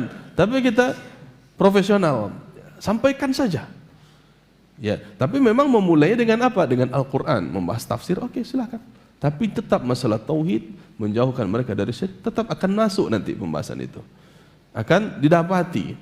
Ya, kita bahas dulu dari apa? Dari Al-Fatihah, ya. Baca tentang Alhamdulillahirabbil alamin, ya. Baca dari apa? Sampai nanti ketemu iyyaka na'budu wa iyyaka nasta'in, harus disampaikan itu. Jangan mentang-mentang kita ingin disukai orang, kalimat iyyaka na'budu wa iyyaka nasta'in ini enggak berani untuk menyampaikan. Subhanallah. Nah, ini kesalahan. Memang kita untuk memulainya ada trik-trik. Apa sih yang mereka lakukan selama ini? Ya, ada langkah-langkah untuk itu. Maka betul dilihat kondisi-kondisi yang ada. Sebagaimana Nabi SAW ya mengabarkan tentang kondisi masyarakat Yaman kepada Mu'adz bin Jabal. Innaka lata'ti qauman min ahli kitab. Yang kau datangi nanti mad'umu, calon mad'u, orang yang akan kau dakwahi ini adalah ahlul kitab. Begini caranya, begini untuk memulainya. Ajak mereka untuk ini dulu. Memang dikenali dulu mad'u kita. Nah, maka ini bagian dari fikih dakwah yang memang juga harus kita pelajari. Allahu a'lam. Assalamualaikum warahmatullahi wabarakatuh. Bagaimana seorang mendidik dirinya sendiri secara Islam saat imannya naik dan turun ketika ditimpa cobaan dan tekanan? Barakallahu fikum. Jemaah yang kami muliakan, kami cintakan Allah Subhanahu wa taala. Ya, mendidik diri sendiri ini kewajiban seluruh kita umat Islam. Ya, jihadun nafs, jihad melawan diri sendiri. Karena Allah katakan innan nafsa la'ammaratun bisu. Sesungguhnya jiwa itu betul-betul sangat menyuruh kepada keburukan. Ini kecenderungan jiwa kita. Ya, kecenderungan jiwa. Condong kanan buruk. Kecenderungannya begitu. Bahkan bukan sekedar menyuruh saja, tapi la ammarah, selalu menyuruh. Ya, gigihnya menyuruh untuk kanan buruk. Itu jiwa kita. Maka kita pun mesti jihad melawan kecenderungan buruk dalam diri kita, dan itulah ujian dalam kehidupan kita. Itulah ujian kita masing-masing, mendidik diri kita masing-masing. Tidak pernah ada para ulama itu merasa diri mereka sudah suci, tidak akan pernah melakukan keburukan, tidak pernah. Mereka senantiasa berlatih bagaimana memperbaiki niat, berlatih bagaimana melatih kehidupan dia sendiri, manajemen dirinya sendiri. Itu dia latih terus. Maka bagaimana caranya kita mendidik diri kita? Tentu dengan belajar. Dengan belajar agama. Para ulama itu kalau kita lihat bagaimana mereka belajar, ya bagaimana mereka menuntut ilmu, ya dalam riwayat-riwayat yang banyak itu luar biasa. Tidak pernah ada satu hari yang lewat dari mereka kecuali dalam hari tersebut ada tambahan ilmu yang mereka dapati dari membaca, dari duduk di halaqah ilmu. Ada terus setiap hari ilmu yang bertambah bagi mereka. Ya, seperti para ulama, ada yang tidak pernah berhenti membaca seumur hidupnya semenjak dia baligh kecuali dalam 2 hari saja. Hari apa? Pertama karena dia menikah, hari pernikahan dia. Kedua hari meninggalnya ayah dia. Cuman 2 hari itu saja beliau yang tidak membaca. Hari yang lain selalu membaca. Nah, ini dalam rangka mendidik diri. Mereka kelas para ulama sudah begitu, tetap mendidik diri mereka dengan membaca. Lalu bagaimana dengan kita jemaah yang memuliakan, mencintai karena Allah Subhanahu wa taala? Maka tentu saja naik dan turunnya iman itu ya terkait dengan ketaatan dan kemaksiatan kita kepada Allah Subhanahu wa taala. Semakin orang rajin membaca buku, talabul ilmu, menuntut ilmu, duduk di majlis ilmu, semakin dia mendengarkan kajian-kajian, semakin naik imannya. Maka lepas dia dari buku, ada satu hari yang tanpa buku misalnya, tanpa kajian, tanpa ilmu sama sekali, itu langsung merasa turun tuh iman. Mulai malas, baca Al-Quran itu mulai malas, ya, salat berjamaah itu mulai malas dan sebagainya, langsung merasa turun. Bahkan lihat kesempatan bermaksiat langsung diambil. Nah, ini sebabnya karena dia tidak mendidik dirinya dengan menyibukkan kepada ilmu yang bermanfaat. Allahu a'lam. Makanya siapa? Bilal ya, atau Mu'adz kalau enggak salah juga, ketika beliau ya Mu'adz bin Jabal radhiyallahu taala anhu, ketika beliau berjumpa sahabat, ya beliau sedang duduk, beliau tarik ayo sahabatnya, sini. Hayya nu'mina sa'atan. Mari kita tambah iman sejenak. Apa yang beliau maksud? Untuk membaca ini hadis Nabi. Al-Qur'an ini hadis Nabi akan kita baca. Hayya nu'mina sa'atan. Mari kita tambah iman kita sejenak, kata beliau. Maka dengan membaca, ya seperti yang kita jelaskan tadi, dengan belajar Islam, ya, kita akan selalu insyaallah bertambah iman kita. Allahu a'lam. Assalamualaikum Waalaikumsalam. Izin bertanya, apakah boleh bagi seorang awam untuk meminta fatwa atau mengambil pendapat ulama manapun, atau ia wajib meminta fatwa kepada ulama setempat di mana ia tinggal? Dan bagaimana seorang awam meyakini kebenaran apa yang dipelajarinya adalah jalan yang lurus atau ittiba kepada Rasul sallallahu alaihi wasallam? Barakallahu fikum.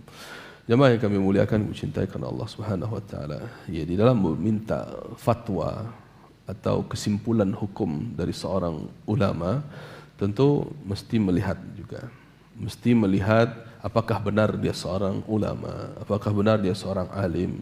Ya, melihatnya tentu menanyakan kepada ulama yang lain tentang kredibilitas ulama tersebut dengan ilmu dan amalnya. Ya, dilihat orang yang alim itu tidak hanya pandai berbicara, Pak, tapi dia ya, mengamalkan apa yang dia ketahui, terutama dalam perkara-perkara wajib dan meninggalkan perkara-perkara yang haram. Jadi ilmu itu intinya untuk diamalkan. Kalau orang mengaku dirinya seorang alim, tapi dia tetap melanggar yang wajib, ya tetap mencari yang haram untuk diamalkan, berarti dia bukan seorang ulama. Ya, diingatkan tidak mau, bukan seorang ulama. Ya, seorang ulama itu tawadhu kepada Allah Subhanahu wa taala. Kalaupun dia ternyata salah, dia siap untuk diingatkan. Itu seorang alim dari ulama. Nah, maka untuk meminta fatwa tidak bisa dari siapapun, mesti dari seorang ulama.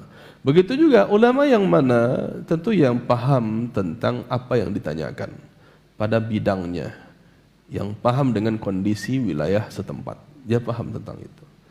Ya. Ataupun kepada ulama yang di luar daerahnya, boleh dengan catatan dia mengerti bagaimana Indonesia, dia paham bagaimana ya keadaan yang terjadi sebenarnya. Jangan sampai berfatwa tetapi menggiring. Nah, ini kita catat. Jangan sampai kita meminta orang berfatwa, meminta seorang ulama Saudi berfatwa, tetapi pertanyaan kita menggiring dia untuk membenarkan apa yang kita ajukan, dengan tidak menyampaikan seluruh permasalahan. Ya. Jadi ini mencari pembenaran namanya, bukan mencari kebenaran, tapi mencari pembenaran. Ya. Kita mencari-cari celah, bagaimana menutup-nutupi keadaan yang sebenarnya agar Syekh Fulan di negeri yang lain itu setuju dengan apa yang kita katakan, apa yang kita tanyakan. Ini keliru. Nah, ini berkhianat dalam meminta fatwa. Ya, karena bisa jadi syekh yang ditanyakan itu beliau tidak tahu bagaimana ya keadaan yang sebenarnya, tidak tahu bagaimana keadaan sebenarnya. Sehingga jangan sampai kita mencari-cari celah agar mendapatkan jawaban yang memuaskan perut kita, yang memuaskan syahwat kita. Ya, Allahu a'lam.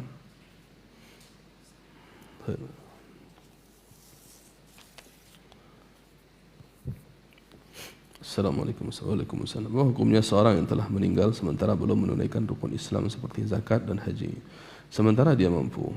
Dan bagaimana dengan orang yang belum mampu tapi keburu meninggal? Barakallahu fikum. Jamaah yang kami cintai dan kami muliakan karena Allah Subhanahu wa taala. Ada orang yang meninggal tapi belum menyempurnakan atau belum menunaikan rukun Islam. Di sini dilihat tentang kemampuan dia saat hidup. Dilihat kemampuan dia saat hidup dan dilihat dengan keadaan dirinya sendiri.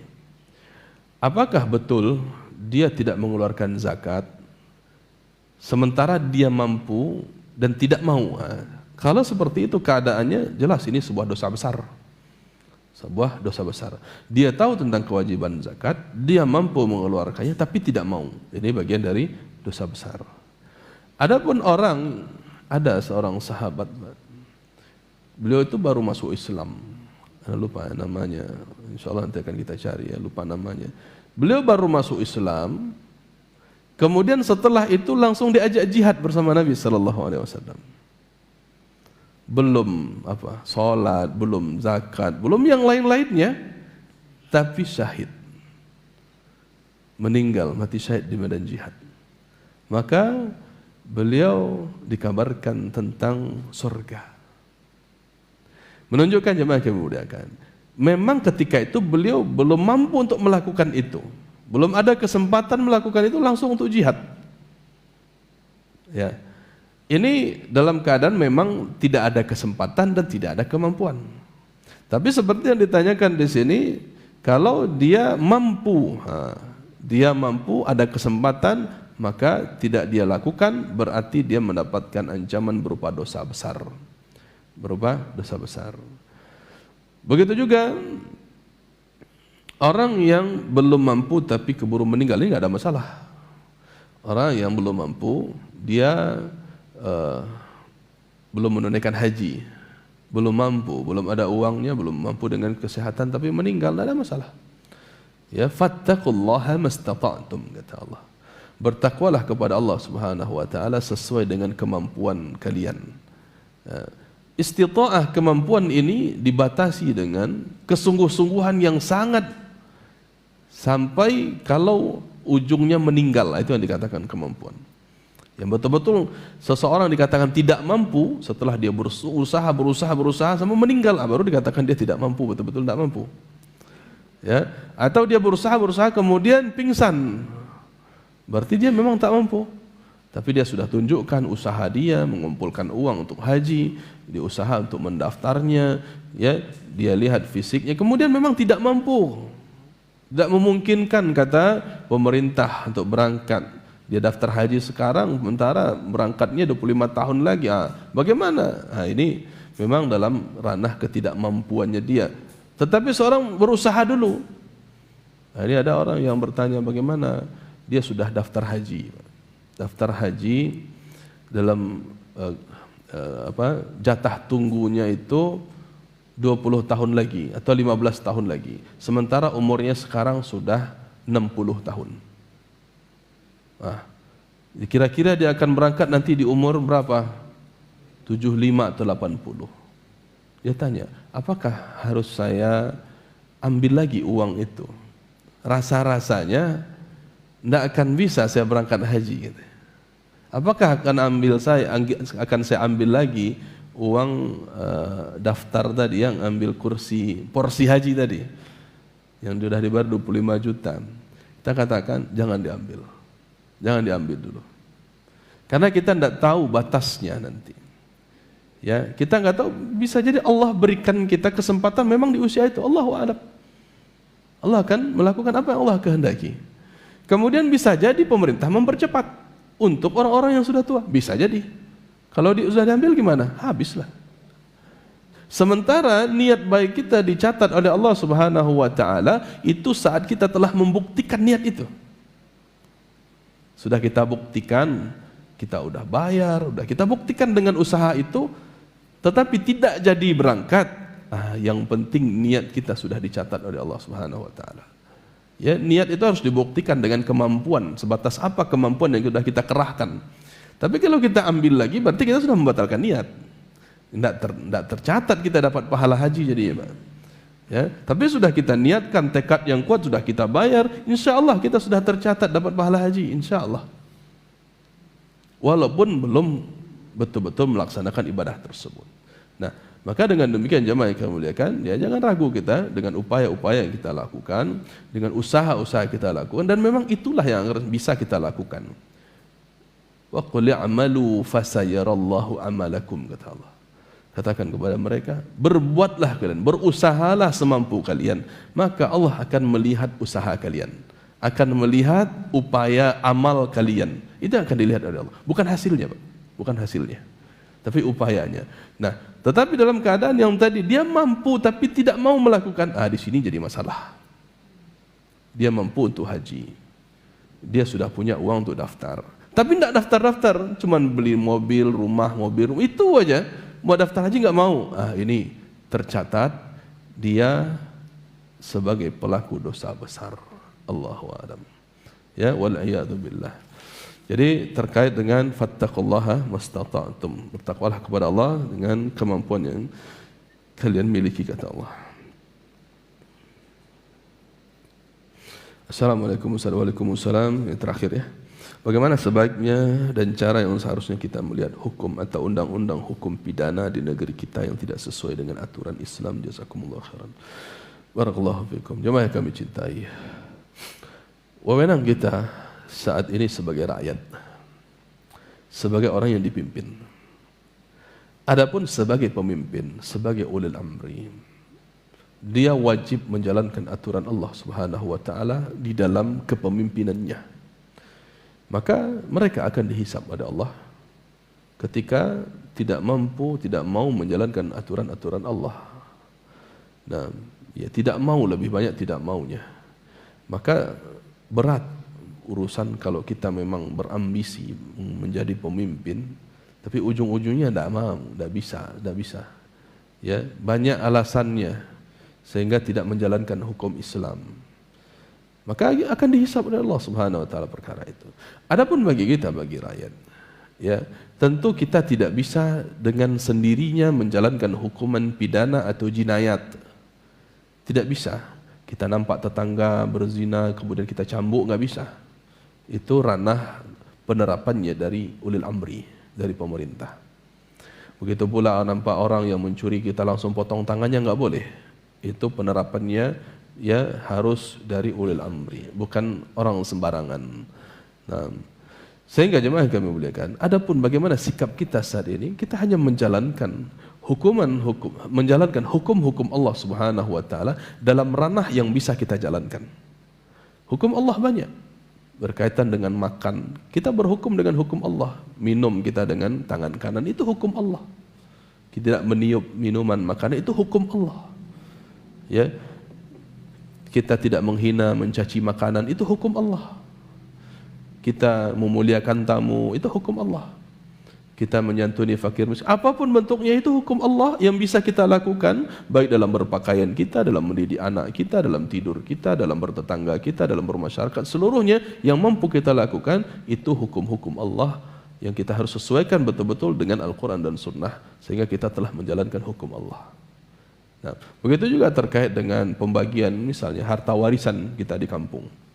Ya, itu hukum Allah yang bisa kita lakukan betul. Kita mampu untuk melakukan, ya, lidzakari mithlu hadzil unthayain. Laki-laki dapat jatah 2 bagian wanita. Kita bisa lakukan itu, maka lakukan. Jangan malah memilih hukum selain hukum Allah. Saya lebih percaya hukum adat saja. Ini taghut berarti. Saya akan pakai hukum adat saya yang akan dibagi. Itu pakai hukum taghut berarti. Ya, kita mampu, hidup kita masih ada, tidak mati kok kita untuk menjalankan itu. Terutama nih kaum wanita yang di kampung-kampung ini dapat jatah. Kaum wanita lebih mudah untuk membaginya. Seharusnya mereka yang bersemangat di sini, karena ya bola di tangan mereka. Gitu. Ya, tapi kalau kaum laki-laki yang meminta ini, dia akan dianggap rakus harta. Padahal dia ingin menyelamatkan kaum wanita yang memakai tanah yang tidak halal baginya. Tapi malah dianggap laki-laki ini rakus harta, subhanallah. Ini hukum Allah, pembagian harta warisan, hukum Allah. yang pemerintah menyerahkan kepada masyarakat. Pemerintah serahkan. Pemerintah itu mengambil peranan nanti kalau sudah jadi sengketa baru mereka turun tangan. Tapi selama bisa diselesaikan baik-baik dengan aturan Islam, selesaikan. Ya, ini nampak sekali aturan, ya, aturan taghut yang ada di ranah Minang ini, Pak. Orang lebih memilih aturan nenek moyang daripada aturan Allah, yusikumullahu fi auladikum dan seterusnya. Padahal ada aturan pembagian harta warisan yang sifatnya ijbari, bukan ikhtiari, bukan pilih-pilih, tapi otomatis. Kalau ditinggalkan harta sekian, setengahnya otomatis milik si fulan, otomatis milik si fulan. Ijbari, bukan dicari-cari, bukan si fulan kayaknya kaya, udahlah dia nggak usah dapat. Si fulan kayaknya dia miskin, udahlah kasih aja semuanya. Itu hukum ikhtiari namanya. Sedangkan hukum Islam tentang warisan ini ijbari, otomatis dia dapat setengah, otomatis ada yang dapat 1/3, 1/8, 1/2, seterusnya, otomatis. Berarti kalau ada orang yang memakai tanah yang tidak menggunakan hukum waris tadi, berarti otomatis pula dia telah merampas hak orang lain, memakai harta warisan yang bukan milik dia. Ini bahayanya. Nah, masalah seperti ini saja, jangan jauh-jauh lah kita berbicara pemerintah. Di negeri kita terjadi dan bisa kita lakukan. Kenapa tidak kita lakukan?